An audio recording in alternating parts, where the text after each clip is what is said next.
guys, but that was in 1987, and that's kind of what you did. I have 3 children, 2 dogs, which you see right up here. Boomer is my golden retriever, and Noah is the Havanese.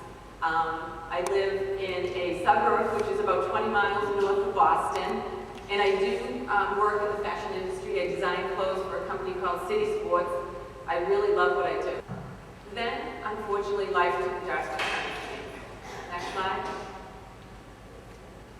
My son Michael, who at the age of 2 was diagnosed with a brain tumor. He had what they call a PNET, which is a primitive neuroepidural tumor. They found this tumor was in the back of his head. It was through layers of his brain, and he had cancer cells floating through his spinal fluid.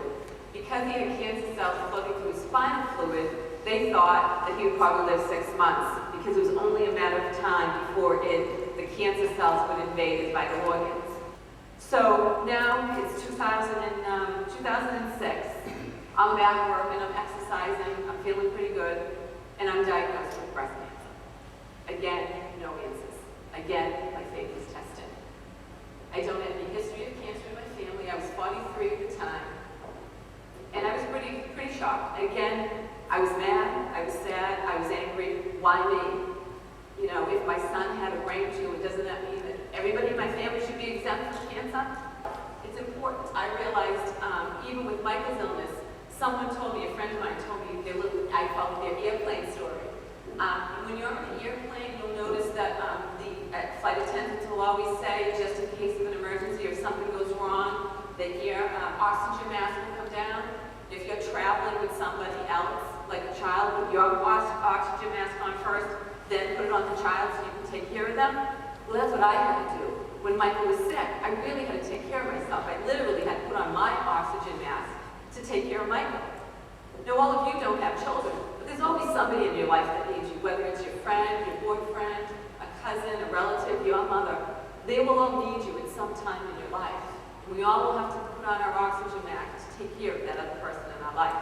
So that was really important to me, and I learned that I can only help Michael by first helping myself. And I'm the only one that can help myself, nobody else. So like I told you, I ate right. I watched what I ate. I also noticed how I felt after I ate food that was good for me as opposed to food that wasn't good for me. And I am the best sleeper in the whole wide world. I always say that if sleeping was an Olympic sport, I'd take the gold. Then in 2013, January of this year, we had another situation that we had to triumph over. I was diagnosed with breast cancer again. In 2006, it was in my right breast. Now it's in my left.